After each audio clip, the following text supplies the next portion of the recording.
This is Greg. We are here in the training room with another short video in the Edit Lab series so that I can show you some of those little things that don't really come up in class. They're sort of practical examples. Maybe it's easier to understand if you've had a little experience editing already. So I don't do them in class, but I'd like to show them to you now. Speaking of having experience editing, a lot of you who have used our editing rooms here. I'm looking at our editing rooms. Got a couple people editing. There are a few things, because these are shared computers, that people will do and set up that kind of get in your way or maybe aren't very helpful for you once you start editing. And I have a list of 4 different things here. One of them is this little button down here gets pushed a lot. This button opens up what's called a timeline index. Timeline index is not useful at all. It shows a list of everything that's in the timeline. I mean, maybe you can click on the name of the clip and it shows you where it is and puts the playhead at that position. I mean, yeah, okay, so that could be useful, I suppose. But you know, I think people turn it on because they're looking for the list of projects, and this little button, well, it kind of looks like a list, so they click it. And they're like, oh, that didn't work, and then they click the correct button, which is this one, but they just leave it open. And then every time you open a new project, what do you know? It's still open. So if you see that open on your screen when you're editing, you can close it, right? It's right here, this little button right here. Just click that, closes the timeline index. Kind of gives you a little bit more real estate, a little more space to work with on your screen. The other one, I actually already have it open. We have a lot of editors who are doing multicam projects, which is awesome, by the way. If you're interested in doing multicam, I hope you'll let me know and I can walk you through the basics of it.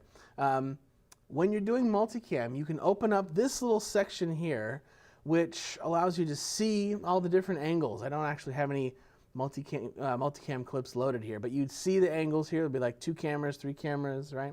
You can cut back and forth between them. The problem is once you open up angles, that little space is, once again, it's open. It's taking up space on the screen, and you're not doing multicam. Let me show you where to turn it off. The switch is right here. Click that button, and then just click Hide Angles. That's it. And that gives you that whole screen back. It looks a lot better. It's a little easier to work with. Occasionally, folks will, actually, I guess I have 5 things here. Folks will take this and sort of make it really small, you know, or make it really big, or just slide these things around. You can make adjustments to some of these things. You can't change the inspector width, but you can change how big the viewer portion is. You can drag this up and down to change that, you know. I'm showing you that not because I think you're going to want to change it around and put it in all kinds of weird formats. It's more because other people will, intentionally or otherwise, and I want you to be able to fix that for yourself. So that's how to make that change. And also, if you click this button, it hides the event library, and you only see the currently selected event. Probably isn't what you want, and if you open up Final Cut and don't see your event library, it might freak you out a little bit. So that's how you open that back up again. Okay. You don't want to lose your event library. If you go to import something, we know that if you're importing, like, say, graphic or music, you remember from class, you have to have that box checked that says copy files to Final Cut Events folder. Do you remember that? Let's go ahead and do that now. Here we are in the CCTV Shots event, and I'm going to choose Import Media. And I've already gone to the folder that has the graphic I want. So here's just a still image, and I click Import Selected. Aha! Watch out. The last person who used it unchecked for whatever reason. Sometimes there are legitimate reasons to do this, but someone unchecked Copy Files to Final Cut Events folder.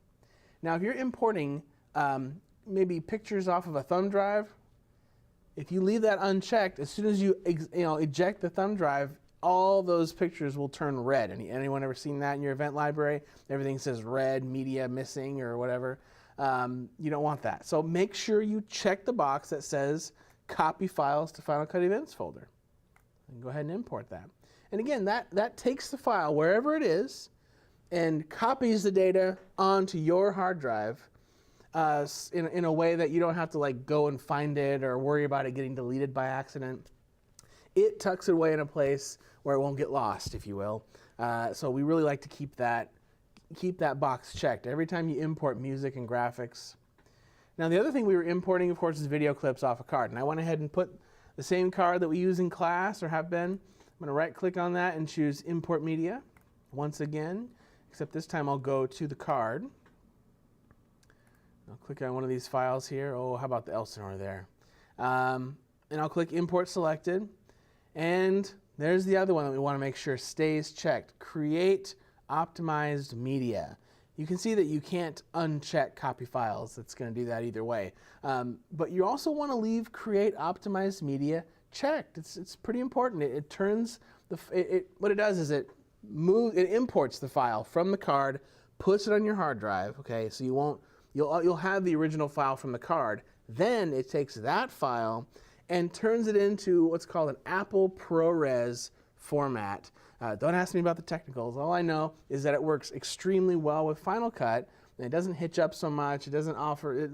There are very few performance issues, if you will, when you use Apple ProRes. So we're going to leave Create Optimized checked every time we import video clips from a card shot on one of our cameras or on your own camera or some other camera. Leave it checked every time. Click Import. The only other one I had here has to do with DVDs. I've noticed, and let me just go ahead and go to the Share menu. This isn't something we do in class because we don't actually make DVDs out of our practice projects, but you may have seen the training video for it. The training video and the book show how to make DVDs, and this is how you do it. Go to the Share menu and click DVD. And the video explains, but I'll kind of review here. You can give it a name here, but the Settings tab is the one that really matters. And as you can see, there's a couple things here that probably are going to be the same. You won't have to change much. What happens is, for some reason, sometimes people use chapter markers as subtitles on, but chances are you don't have any chapter markers anyway, but you certainly don't want them popping up as text. So just leave that unchecked. The one that'll really hang you up is where it says background. See this little button that says add? I could go in and, what do we have here? And just find a graphic. I'm just going to go crazy here. How about that? Find a graphic and put it in there. Okay? Okay, it looks kind of cool. I have a little bit of a graphic so that when people put in the disk, it shows a graphic in the background. That's fine. You can do that.